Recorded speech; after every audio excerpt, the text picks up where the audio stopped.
Degree में services दे रहे हैं और कई इंस्टीट्यूशन हैं जो बेसिक से पढ़ा रहे हैं, जिसमें Guru Nanak public school, Gyan Sudha school और भी कई स्कूल हैं, प्राइवेट स्कूल्स का बड़ा कंट्रीब्यूशन है।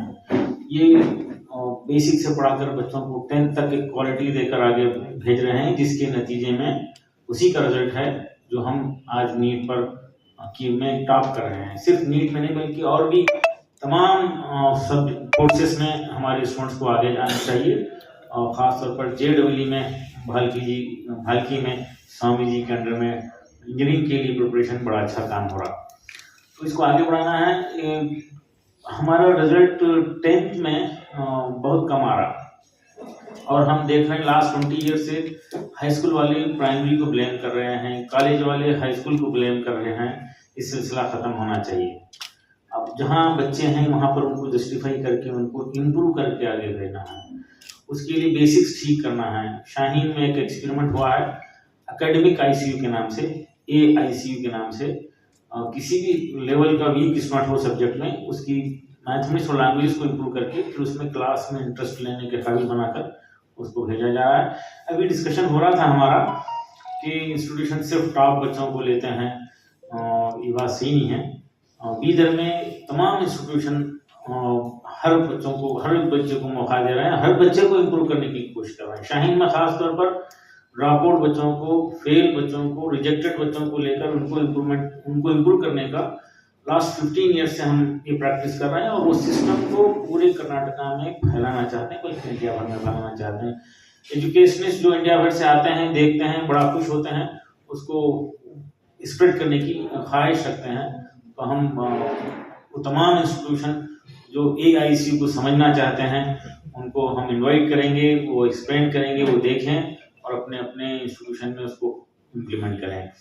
ये सिर्फ एजुकेशन के जरिए ही बड़ा चेंज आ सकता है। अभी एक सर्वे आया है, अमेरिका में हुआ है, एक सर्वे हुआ है, एक स्टडी हुई है, उसमें बताया गया है कि इंडियन एवरेज अपने बच्चों की तालीम पे जितना खर्च करते हैं उसका डबल उनकी मैरिजेस पे खर्च करता है। उसमें लिखा है, क्लियरली है कि चाइना और जापान में जो मैरिजेस पे खर्च होता है उससे ज़्यादा इंडियंस करते हैं। ये ख़त्म होना चाहिए। हमारी ताकत एजुकेशन पे लगे, हमारा फोकस एजुकेशन पे हो, और एजुकेशन के ज़रिए ही एक बड़ा चेंज आ सकता है। अब एजुकेशन में की फील्ड में इम्प्रूवमेंट हो रहा है, और बीदर जिसको बैकवर्ड कहा जाता था, बीदर फॉरवर्ड है, क्योंकि बीदर से ही कर्नाटका शुरू होता है। बीदर को कर्नाटका का सही ताज बनाने में इंस्टीट्यूशन का बड़ा रोल रहेगा, और साथ ही साथ एक फील्ड है जहाँ पर बीदर में इम्प्रूवमेंट की जरूरत है, हो रहा है, इम्प्रूवमेंट हो रहा है। हेल्थ फैसिलिटीज जो है यहाँ पे इम्प्रूव हो रही हैं कंपेयर लास्ट 10-15 ईयर से, और हम उम्मीद कर रहे हैं कि यहाँ पर ये हेल्थ सेंटर भी बने और लोग शोलापुर से बीदर को ट्रीटमेंट के लिए आए। ऐसे हालात बन सकते हैं। इस फील्ड में हम लोगों को आगे बढ़ना है और सब मिलकर ये काम कर सकते हैं। प्राइमरी एजुकेशन को इम्प्रूव करें, और ऐसे ही चीज़ों के जरिए हम बीदर में तब्दीली ला सकते हैं। Thank you. मैं स्वामी जी से ख्वाहिश करूंगा कि ಪತ್ರಿಕಾಗೋಷ್ಠಿ ಎಲ್ಲರೂ ಒಳ್ಳೆ ಬೆಳಕನ್ನು ಚೆಲ್ಲಿದ್ದಾರೆ.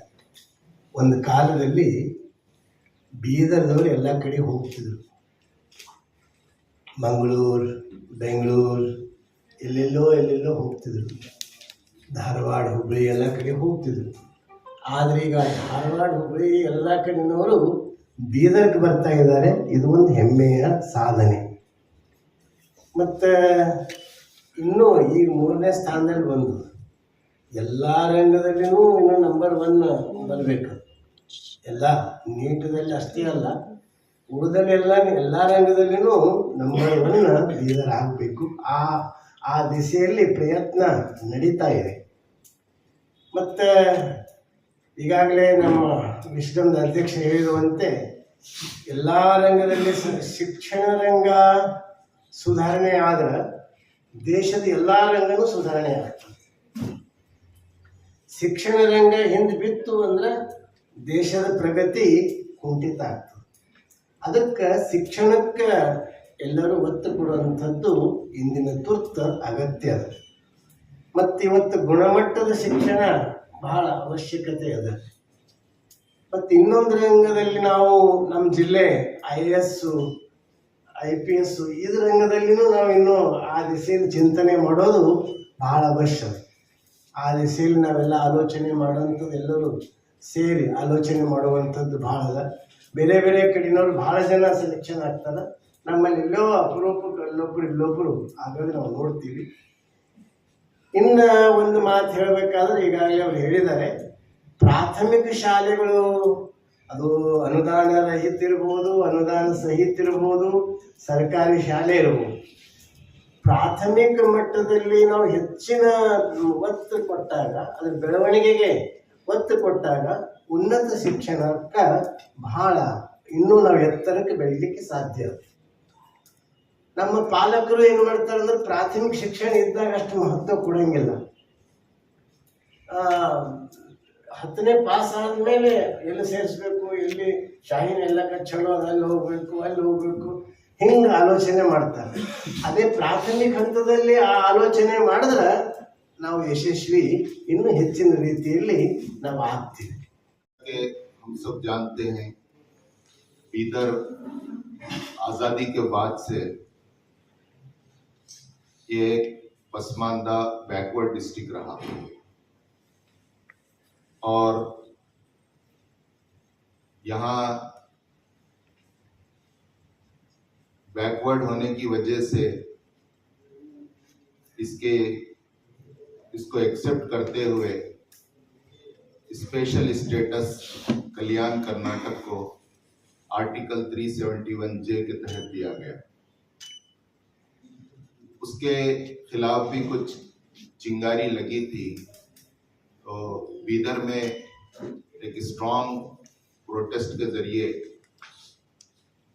उसको दबाने की कोशिश की गई। असल बात यह है कि आज timesofIndia.com ने नीट वाला NTA ने जब डिस्ट्रिक्ट वाइज रिजल्ट्स दिया तो मंगलूर के रिपोर्टर ने ये खुशखबरी हमें बताई कि बेंगलुरु मंगलूर के बाद बीदर नीट में कर्नाटक में 3rd प्लेस पे है। तो इस बैकग्राउंड में जबकि वहाँ की 3rd जनरेशन पढ़ रही है, 4th जनरेशन पढ़ रही है और हमारी 1st जनरेशन पढ़ रही है। ये 1st जनरेशन पढ़ रही है तो हम 3rd प्लेस पर आ रहे हैं। हमारी जब 2nd और 3rd जनरेशन पढ़ने लगेगी हम कर्नाटक में 1st प्लेस पर रहेंगे।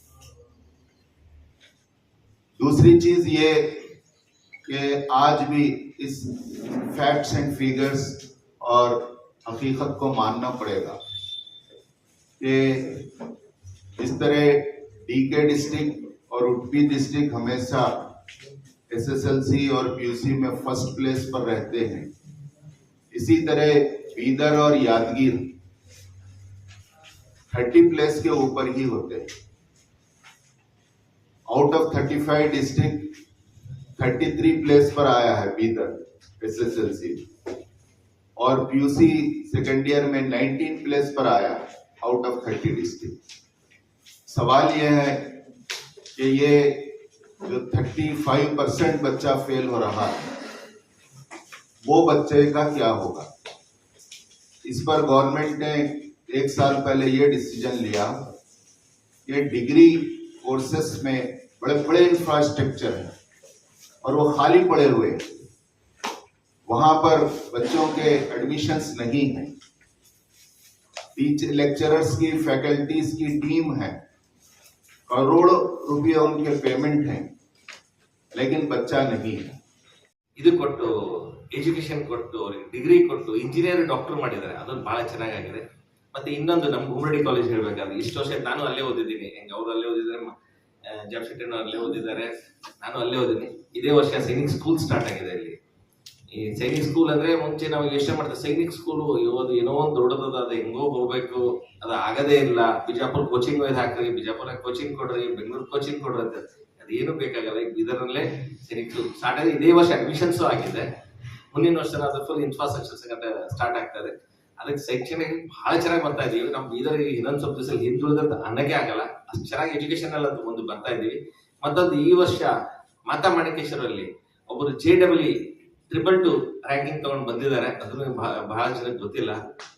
ಅಪ್ಪರೇ 222 ತಗೊಂಡಿದ್ದಾರೆ ರ್ಯಾಂಕಿಂಗ್ ಮಾಡೋದು. ಇಷ್ಟೊಂದು ಆ್ಯಡ್ ಮಾತ್ರ ಬೀದರಲ್ಲಿ ಸೆಕ್ಷನ್ ಭಾಳ ಚೆನ್ನಾಗಿ ನಡೀತಾ ಇದೆ. ಮತ್ತೆ ಮುಂದೆ ಬರೋ ದಿವಸದಲ್ಲಿ ನಾವು ಕರ್ನಾಟಕ ನಂಬರ್ 1 ಅಲ್ಲಿ ಬರ್ತೀವಿ ಅಂತ ಈ ಮುಖಾಂತರ ಹೇಳಿ ಬಯಸ್ತೀವಿ. ಫಾರ್ ಎಕ್ಸಲೆನ್ಸ್ ಸ್ಟೇಟಸ್ ಪಡೆದಿರುವ ಇದು 5ನೇ ಕಾಲೇಜ್ ಆಗಿದೆ. ಈ ಕಾಲೇಜಿನಲ್ಲಿ 2018-19 ಸಾಲಿನ ವಿಶ್ವವಿದ್ಯಾಲಯ ಧನಸಹಾಯ ಆಯೋಗದಿಂದ ಮಾನ್ಯತೆ ಪಡೆದ 2 ಸ್ಕಿಲ್ ಓರಿಯೆಂಟೆಡ್ ಡಿಗ್ರಿ ಪ್ರೋಗ್ರಾಮ್ಸ್ ಪ್ರಾರಂಭಿಸಲಾಗಿದೆ. ಇಡೀ ಕಲ್ಯಾಣ ಕರ್ನಾಟಕದಲ್ಲಿ ಈ ಪದವಿ ಕೋರ್ಸ್ಗಳನ್ನು ನಡೆಸುತ್ತಿರುವ ಪ್ರಥಮ ಕಾಲೇಜು ಆಗಿದೆ. ಈ ಕಾಲೇಜಿನಲ್ಲಿ ಓದಿರುವ ಹಲವಾರು ವಿದ್ಯಾರ್ಥಿಗಳು ರಾಷ್ಟ್ರ ಮಟ್ಟದ ಪರೀಕ್ಷೆಗಳಾದ ಕ್ಯಾಟ್, ನೆಟ್, ಜಾಮ್ ಇಂತಹ ಎಕ್ಸಾಮ್ಗಳಲ್ಲಿ ಪಾಸಾಗಿ ಕಾಲೇಜಿಗೆ ಕೀರ್ತಿ ತಂದಿದ್ದಾರೆ.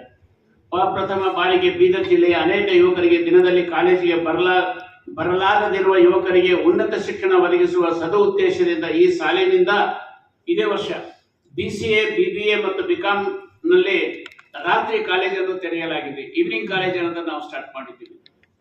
ಹಳ್ಳಿಗಳಿಂದ ಬರುವ ಮತ್ತು ಸುಮಾರು 200 ಪ್ರತಿಭಾವಂತ ಬಡ ಮಕ್ಕಳಿಗೆ ಪ್ರತಿ ವರ್ಷ ನಮ್ಮ ಕಾಲೇಜಿನಿಂದ ₹5 25 ಟಿಫಿನ್ ಅನ್ನೋದರ ಊಟದ ವ್ಯವಸ್ಥೆ ಅನ್ನೋದಾದ್ರೂ ಮಾಡಲಾಗಿದೆ. ಶಿಕ್ಷಣಕ್ಕೆ ಬೇಕಾಗುವ ವೆಚ್ಚಗಳನ್ನು ಆಡಳಿತ ಮಂಡಳಿ ಮತ್ತು ಶಿಕ್ಷಕರ ಸಂಗ್ರಹಿಸಿದ ಹಣದಿಂದ ಕರ್ನಾಟಕ ರಾಷ್ಟ್ರೀಯ ಶಿಕ್ಷಣ ಸಂಸ್ಥೆ ಅನ್ನಪೂರ್ಣ ಅನ್ನುವ ಯೋಜನೆ ಅಡಿಯಲ್ಲಿ ನೀಡುತ್ತಿರುವುದು ಅತ್ಯಂತ ಮೆಚ್ಚುಗೆ ಪಾತ್ರವಾಗಿದೆ. ಕಳೆದ 54 ವರ್ಷಗಳಿಂದ ನಿರಂತರವಾಗಿ ಈ ಸಂಸ್ಥೆ ಸೇವೆಯನ್ನು ಸಲ್ಲಿಸುತ್ತಿದೆ. ನಮ್ಮಲ್ಲಿ ಗ್ರಾಮೀಣ ಪ್ರದೇಶ ವಿಶೇಷವಾಗಿ ಬಡ ಮಕ್ಕಳು ಪ್ರವೇಶ ಪಡೆಯುತ್ತಾರೆ. ಕಡಿಮೆ ಶುಲ್ಕದಲ್ಲಿ ಉತ್ತಮ ರೀತಿಯ ಗುಣಾತ್ಮಕ ಶಿಕ್ಷಣ ನೀಡುತ್ತಾ ಬಂದಿದ್ದೇವೆ. ಶ್ರೇಣಿ ಭೇದವಿಲ್ಲದೆ 35% ಹಿಡಿದು ಎಲ್ಲಾ ಮಕ್ಕಳಿಗೆ ಪ್ರವೇಶ ನೀಡುತ್ತೇವೆ. ಕಳೆದ ವರ್ಷ ವಾಣಿಜ್ಯ ವಿಭಾಗದಲ್ಲಿ ಜಿಲ್ಲೆಗೆ ಮೊದಲ ಸ್ಥಾನ ಗಳಿಸಿದ ನಮ್ಮ ಕಾಲೇಜು ವಿದ್ಯಾರ್ಥಿಗಳು ಈ ಸಲ ಕಲಾ ವಿಭಾಗದಲ್ಲಿ ಜಿಲ್ಲೆಗೆ ಪ್ರಥಮ ಹಾಗೂ ದ್ವಿತೀಯ ಸ್ಥಾನ ಪಡೆದಿರುತ್ತೇವೆ. ವಿಜ್ಞಾನ ವಿಷಯಕ್ಕೆ ಬಂದರೆ ನಮ್ಮಲ್ಲಿ ಬೇಸಿಕ್ ಸೈನ್ಸ್ಗೆ ಮೊದಲ ಆದ್ಯತೆ ನೀಡಲಾಗುವುದು. ನಮ್ಮಲ್ಲಿ ವ್ಯಾಸಂಗ ಮಾಡಿದ ವಿದ್ಯಾರ್ಥಿಗಳು ಇಂಜಿನಿಯರಿಂಗ್, ಫಾರ್ಮಸಿ, BCA, ನರ್ಸಿಂಗ್ ಮೊದಲಾದ ವೃತ್ತಿಪರ ಕೋರ್ಸ್ಗಳಿಗೆ ಹೋಗುತ್ತಾರೆ. ನೀಟ್, CET ಬೋಧನೆಗೆ ಬೇಕಾಗುವ ಶಿಕ್ಷಕರನ್ನು ತಯಾರಿಸುವ BSc, MSc ಕೋರ್ಸ್ಗಳಿಗೆ ಹೋಗುತ್ತಾರೆ. ನಮ್ಮಲ್ಲಿ ಕಲಿತ ವಿದ್ಯಾರ್ಥಿಗಳು ದೇಶ ವಿದೇಶಗಳ ಉನ್ನತ ಹುದ್ದೆ ಅಲಂಕರಿಸಿದ್ದು ನಮಗೆ ಒಂದು ಹೆಮ್ಮೆಯ ಸಂಗತಿ. ಈವನ್ ಪತ್ರಿಕಾ ಬಳಗದವರನ್ನು ಬಹಳ ಖುಷಿ ಕೊಟ್ಟಿದೆ ಅಂತಕ್ಕಂಥ ಮಾತನ್ನ ನಾನು ಹೇಳೋದಕ್ಕೆ ಇಷ್ಟಪಡ್ತೇನೆ. ಯಾಕಂದ್ರೆ ನೀವೆಲ್ಲ ಕೊಟ್ಟಿರೋ ರಿಪೋರ್ಟ್ಸ್ಗಳೇನಿದೆ ಎಲ್ಲ ಏನೇನು ಅದ್ರ ಬಗ್ಗೆ ಮಾತಾಡಿದಿರಿ, ಅದು ಎಷ್ಟು ನಮ್ಗೆಲ್ಲ ಹುರಿದುಂಬಿಸ್ತಾ ಇದೆ ಅಂತಂದ್ರೆ ಖಂಡಿತವಾಗ್ಲೂ ರಜನೀಶ್ ವಾಲಿ ಅವರು ಬಂದಿದ್ದಾರೆ, ಅವ್ರನ್ನ ವಂದಿಸ್ತಾ. ಸೊ ಖಂಡಿತವಾಗ್ಲೂ ಅದು ನಮ್ಮನ್ನೆಲ್ಲ ಹುರಿದುಂಬಿಸ್ತೆ. ಹೀಗೆ ಸರ್ ಅವರು ಹೇಳ್ದಂಗೆ ಇಡೀ ಶಿಕ್ಷಣ ಒಂದು ಕ್ರಾಂತಿನೇ ಆಗ್ತಾ ಇದೆ ಬೀದರಲ್ಲಿ ಅಂತಂದ್ರೆ ಎರಡು ಮಾತಿಲ್ಲ. ನಾವು ಶಿಕ್ಷಣದ ಒಂದು ನಡೆದು ಬಂದ ದಾರಿ, ಬೀದರ್ನಲ್ಲಿ ಶಿಕ್ಷಣ ನಡೆದು ಬಂದ ದಾರಿಯನ್ನ ನೋಡಿದ್ರೆ ಕನ್ನಡ ಬೆಳೆದಿದ್ದು, ಉರ್ದು ಭಾಷೆ ಬೆಳೆದಿದ್ದು ಹಾಗೂ ಆಂಗ್ಲ ಭಾಷೆ ಇಲ್ಲಿ ಬಂದಿದ್ದು, ಅದನ್ನು ಬೆಳೆಸ್ಕೊಂಡು ಹೋಗಿರೋದು. ಬಹುಶಃ ಎಲ್ಲ ಅನುದಾನ ರಹಿತ ಶಿಕ್ಷಣ ಸಂಸ್ಥೆಗಳು ಬಹಳಷ್ಟು ಕೊಡುಗೆಗಳನ್ನ ನೀಡಿವೆ ಇದರಲ್ಲಿ. ಮೂಲತಃವಾಗಿ ಯಾವ ಶಾಲೆಯೂ ಪ್ರಾರಂಭವಾದಾಗ ಗವರ್ಮೆಂಟ್ ಇಂದ ಅನುದಾನ ಇದ್ದೇನು ಪ್ರಾರಂಭ ಆಗಿಲ್ಲ. ಎಲ್ಲವೂ ಅನುದಾನ ರಹಿತವಾಗಿ ಪ್ರಾರಂಭವಾಗಿ ಮುಂದೆ ಮುಂದೆ ಬರ್ತಾ ಬರ್ತಾ ಅನುದಾನ ಅವರುಗಳಿಗೆ ಸಿಗ್ತಾ ಹೋಯ್ತು, ಅವರುಗಳು ಬೆಳೀತಾ ಹೋದ್ರು, ಬೀದರ್ ಭಾಗವನ್ನು ಬೆಳೆಸ್ತಾ ಹೋದ್ರು.